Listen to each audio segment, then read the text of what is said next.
os colegas, a plateia, a televisão. É uma oportunidade única e eu queria agradecer isso aos senadores que estão preocupados com essas questões fiscais numa perspectiva de longo prazo. Isso é uma coisa muito importante, por isso eu vim para cá com muito prazer e querendo dizer que é bom saber que nós temos aqui nesta casa uma preocupação tão relevante como essa. Eu só lamento ter de talvez tornar as cores um pouco mais vermelhas do que o Cláudio, né? Cláudio Hamilton, e o senador ficou meio preocupado, mas vamos dizer assim, tudo tem solução também, nós vamos ver, eu vou dar sugestões de solução, mas o que eu queria dizer é o seguinte, eu vou preferir fazer uma apresentação de um jeito um pouco diferente, em que eu vou chamar a atenção para uma visão pouco comum sobre o orçamento público brasileiro, que eu queria que os senadores refletissem um pouco sobre isso. Então, se eu conseguir que os senhores reflitam e daí procurem alguns caminhos, eu acho que o papel que eu deveria desempenhar aqui foi desempenhado. Primeira coisa que eu queria dizer, com base não no orçamento, mas na execução. Então, aí a gente sabe que tem uma distância grande entre a execução e o orçamento, então vamos falar do que é real, que é a execução do orçamento, não é a programação. Com base na execução do orçamento, que eu vou mostrar os dados do ano passado, eu queria dizer que eu encaro o orçamento da União como uma grande folha de pagamento. E isso traz alguns elementos para a gente refletir e pensar no que é que pode fazer e como é que isso compara com o resto do mundo e trazer uma visão, então, um pouco diferente da visão anterior, mas que, no fundo, é como se eu usasse os mesmos números para contar a história de um jeito diferente. Para falar desse orçamento que eu estou chamando de grande folha de pagamento, eu começo com essa pizza que nós estamos vendo aqui na projeção, em que eu chamo de a grande folha, isso aqui é com base nos dados executados do ano passado. Isso é 2012, dado executado, não é programado. Então é real, expressão real do que aconteceu. 74% praticamente do orçamento, quer dizer, 3/4 do orçamento, senadores, é o que eu chamo a grande folha de pagamento. E essa grande folha, eu vou explicar o que é que está dentro dela, ela tem uma característica que tem várias repercussões sobre as quais a gente deve refletir. O primeiro, se é uma folha de pagamento, é um instrumento em que você tem pessoas recebendo uma soma, um valor regular por trás de algum contra-cheque, um cartão eletrônico, enfim, é um pagamento a pessoas. Por isso que eu chamo de folha de pagamento. Até brincando, um dia, comentando declarações do governo, eu disse, se o governo quer economizar no número de ministérios, ele podia extinguir uns 15 ministérios, secretarias, e fazer um só, e chamar Ministério da Folha de Pagamento, colocar um grande computador e meia dúzia de pessoas que iam tocar muito bem esse ministério, no sentido de ser uma gestão de folha de pagamento. Não é nada muito sofisticado e que se presta bem à automatização. Pois bem, isso representa 73,6%.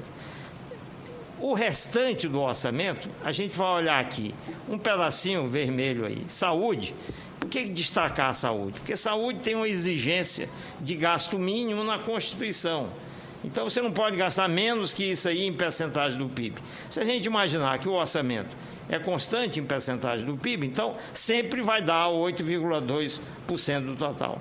Então, a sua tabelinha, senador, você tem que pensar inicialmente desse jeito aqui. Pensar que se eu tenho uma folha de pagamento gigante, 73% do total, 8% aproximadamente é saúde, e o resto, que é 18%, tudo em números aproximados, é que é o orçamento que, de fato, é discutido nesta casa.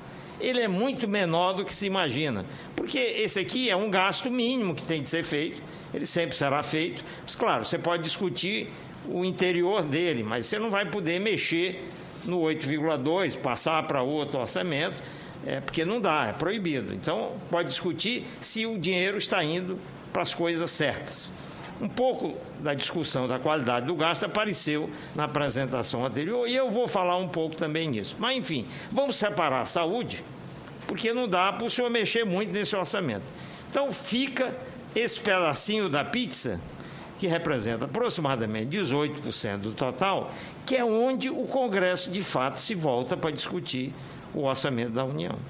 É só nesse pedacinho verde, que é onde, em tese, você poderia fazer redistribuições, mudar, alterar, ainda que, é óbvio, se ele é só 18%, acho que o senhor mesmo, senador, no início falou da sua percepção de que há uma grande fragmentação do orçamento. É óbvio, se a pizza que você mexe é 18%, só 18%, é óbvio que é todo fragmentado, que vai ser difícil mexer. Como eu sei que o senhor gosta muito do tema educação, eu quero lhe dizer que, para discutir educação, a gente teria de trazer estados e municípios. Por quê? Porque a União, a educação está aqui, na despesa, no pagamento da pessoa, que é a despesa de pessoal do Ministério da Educação e das universidades. O grosso do gasto nos programas em si não está aqui, está no orçamento dos estados e municípios. Então, eu não vou tratar de educação, ainda que seja uma área tão importante.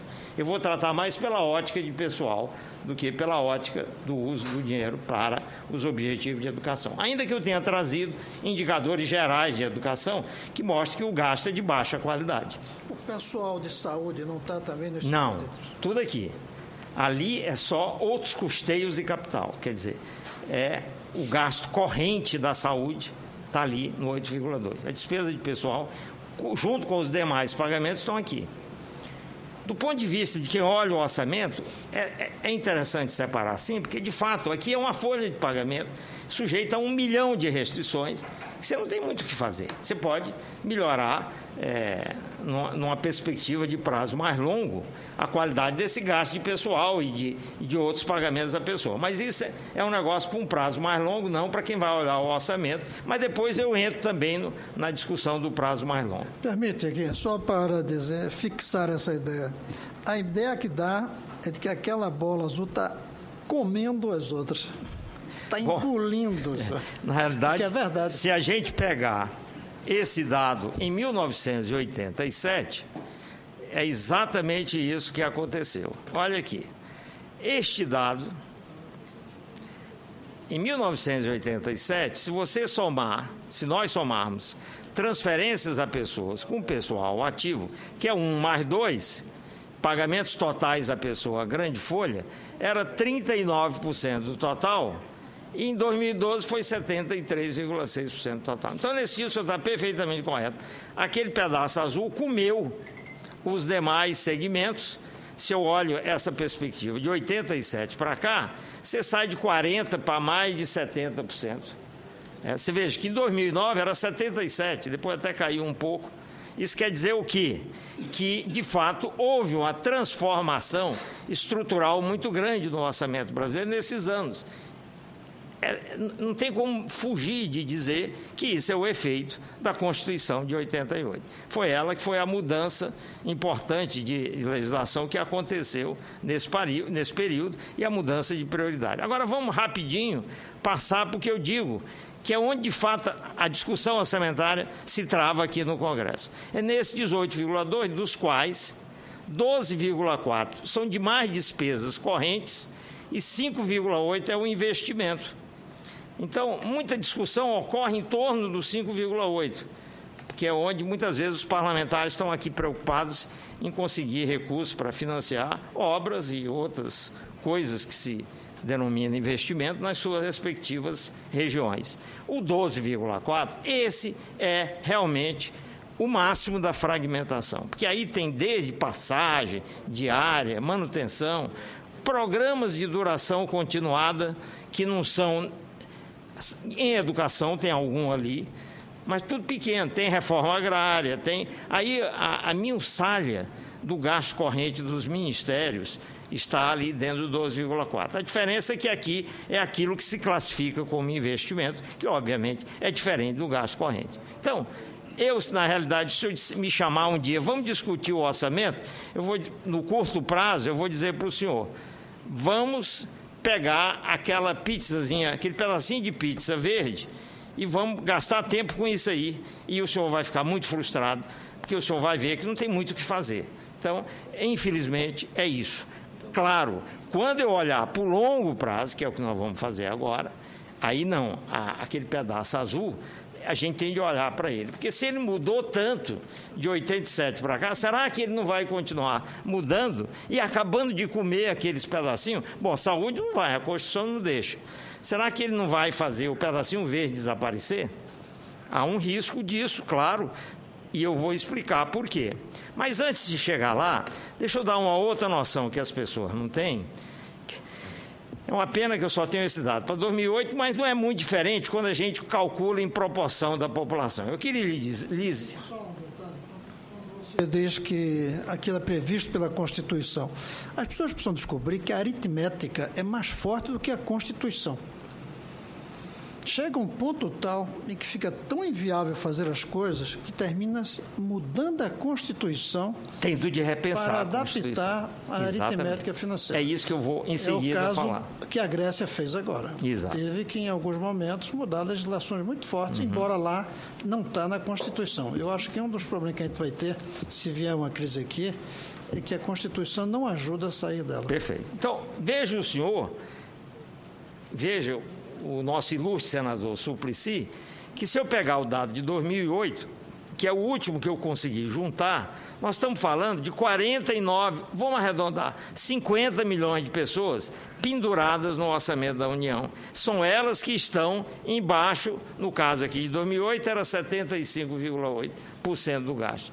E em relação à população, que neste ano foi de 186 milhões, se a gente puser nos 50 milhões de pessoas, 2 pessoas por família, não sei se vocês acham que é uma proporção razoável, uma média de pessoas que estão sendo sustentadas por essas verbas, nós teríamos mais de 50% da população penduradas no orçamento da União. Então, o que eu queria dizer, antes de mais nada, é que o Brasil tem uma situação, a meu ver, única. Essa, Cláudia Milton, é a comparação que a gente tem de fazer com os outros países, porque eu tenho sérias dúvidas se existe algum país no mundo que pendure no seu orçamento central uma parcela tão grande da população que se sustenta nele. Eu não estou dizendo que isso é errado, isso é legítimo. Tudo bem. Você pode interromper por 2 segundos. Então, só para dizer que eu, assim, não fico muito à vontade com o uso do termo pendurar para você falar de programas de grande alcance social que cumprem o que classicamente se chama de a função redistributiva do Estado. Tudo bem. Aí o verbo você me diz, eu uso o verbo que você quiser. Para mim, sinceramente, não faz diferença. Mas, enfim, o fato é que este grupo de pessoas é sustentado pelo orçamento da União. Sustentar talvez seja mais apropriado, menos forte. Mas, enfim, o fato, senadores, é que nós temos de refletir sobre isso na discussão do orçamento para saber se, de fato, é isso que a sociedade quer, que a sociedade queria, que a classe política queria, quando aprovou as leis, a Constituição. E eu queria, em seguida, entrar já no seguinte. Eu fiz com colegas, num texto publicado, eu apenas vou dar o resultado final, para dizer por que nós temos de nos preocupar com isso, senadores. Esse aqui é o ano de 2012. Eu peguei o mesmo grupo que eu estou chamando de a grande folha de pagamento, que totaliza 14,1% do PIB. Esse aí é a expressão dos 75% em percentagem do PIB. Claro, no caso aqui, representaram 73,6% do gasto em 2012. Essa despesa, eu projetei até 2040, cálculo científico, não é achômetro, com base nas últimas projeções disponíveis do IBGE, as projeções demográficas que foram mencionadas antes, projetamos este gasto desse item para ver se mantivermos as mesmas regras em vigor, supondo o PIB crescendo a 3% no início e terminando a 2,5% no final, que é mais ou menos as estimativas que se fazem hoje para o PIB futuro, o que é que nós conseguimos chegar mantendo as mesmas regras e outras hipóteses, se houvesse tempo, eu ia explicar, mas é basicamente a projeção do status quo. O resultado é que o 14,1% vira, pasmem, 29,2% do PIB. Quer dizer, se deixar parado, aquela pedaço da pizza vai comer o resto, porque vai dobrar de 14,1% para 29,2% do PIB a despesa desse bloco. É claro que o que eu fiz foi isolar, pegar as projeções demográficas, manter as regras em vigor, inclusive tem uma regra aí que obviamente é completamente inviável, que vai ter de ser mudada, que é a regra de reajustar o salário mínimo pelo PIB de 2 anos antes. Ela está suposta aí até o fim da projeção, que é obviamente inviável, porque significa que o salário mínimo vai estar crescendo, como ela vai crescendo acima do PIB per capita, acima do salário médio da economia. É muito difícil você sustentar isso, em qualquer projeção, isso explode qualquer item que dependa do salário mínimo, que reajusta boa parte daqueles itens que foram mostrados antes. Mas, enfim, o 14,1% com as regras vira 29,2%. Para mostrar que não é impossível ajustar, senador, eu construí, está aí descrito no slide anterior, não vou entrar no detalhe, não vai dar tempo, um conjunto de reformas que a maioria das pessoas que discutem esse assunto hoje consideram como reformas razoáveis, e coloquei no mesmo modelo de simulação, e nós chegamos, com reformas, 2040, o 14, o 29 vira 15,6. Apenas isso é importante para dizer o seguinte: se fizer reforma, tem solução, não é nada inviável. As reformas, obviamente, são indigestas politicamente, que a reação é muito forte. Você vê que o Cláudio Hamilton reagiu ao mero uso da palavra pendurar. Você imagina se ele vir algumas medidas que eu estou sugerindo. Por exemplo, o salário mínimo. Qual é a proposta do salário mínimo? É que a regra seja a renda, o PIB per capita, e não o PIB total.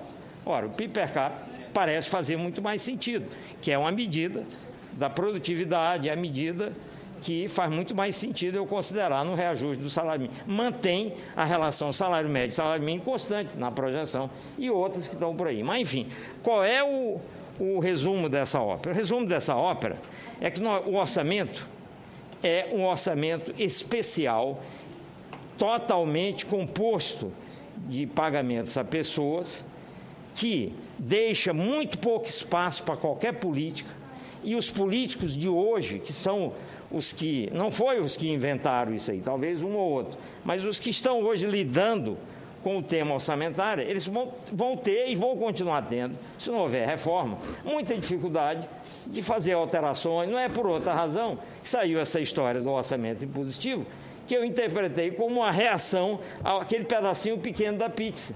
Porque o que está sendo solicitado, o que está sendo proposto, é amarrar um pedacinho daquela pizza para que o Congresso tenha um comando sobre algum pedaço e possa fazer alterações. Foi assim que eu interpretei aquilo, ainda que eu não seja favorável à ideia do orçamento impositivo. Nessas condições, nós teríamos de flexibilizar o orçamento para que ele virasse impositivo. Mas antes de encerrar, eu preciso mostrar para que não só vocês, os senhores, os telespectadores vejam, tem o outro lado dessa história, que foi só mencionado rapidamente, que é o caos do lado do investimento. Porque fazer esse orçamento assim deixou aquele pedacinho para o investimento ao longo de muitos anos. E é óbvio que isso teve consequências. A série que foi mostrada é uma série que pega um período relativamente curto. Se você esticar ela para trás, você vai ver que tem uma queda, obviamente, muito maior no investimento que foi acontecendo ao longo dos anos e que trouxe consequências. Eu trouxe alguns resultados que mostram se os gastos são mais altos que a média dos países. Aí eu prefiro usar a comparação com a gente olhar países com PIB per capita parecidos com o nosso, e a gente vai ver que, na maioria dos casos, o Brasil está gastando mais que todo mundo.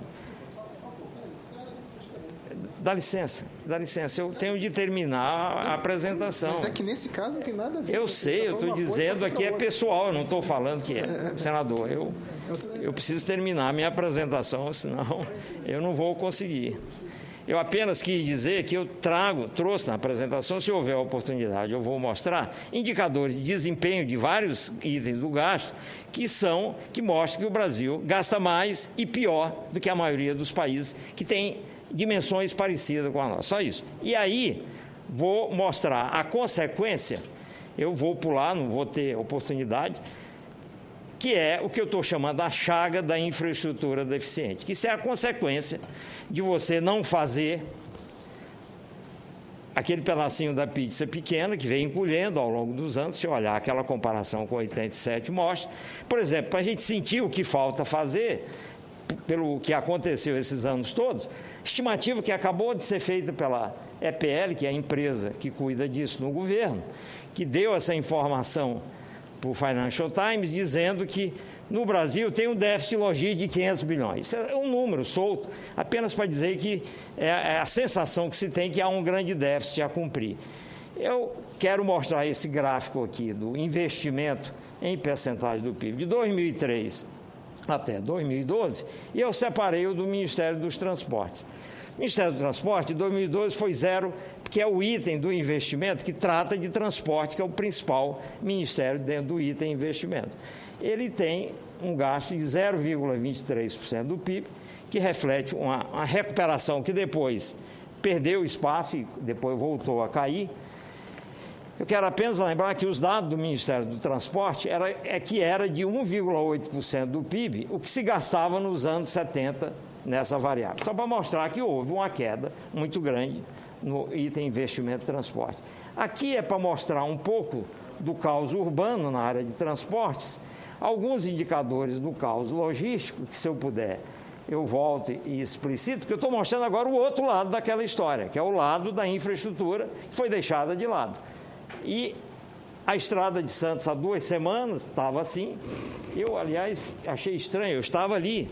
Sim. Eu tirei a foto e eu fiquei pensando o seguinte: amanhã os jornais todos vão estampar essa fila gigantesca no caminho de São Paulo a Santos. E nada, os jornais não disseram nada. E aí eu perguntei a pessoas envolvidas, mas por que o jornal? Não, porque a gente já está acostumado com isso, isso aí já não causa mais nenhum espanto.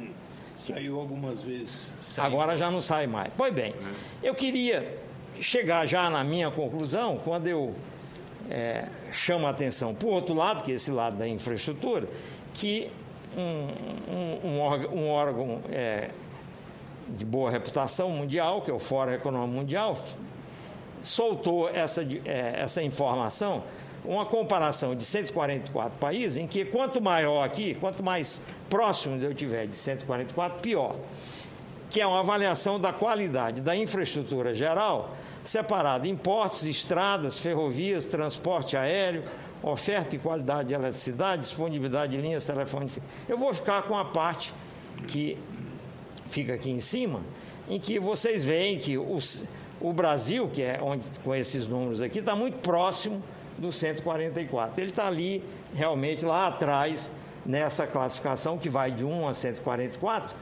Você vê portos 135, estrada 123, ferrovia 100, a média 107, que mostra bem o outro lado daquela história que hoje o governo tenta resolver de uma forma, de certa forma, a meu ver, atabalhoada, por um programa de concessões que está andando bem mal das pernas, infelizmente. Dificilmente acontecerá algum gasto de investimento em concessões antes de 2015, porque o processo está muito atravancado.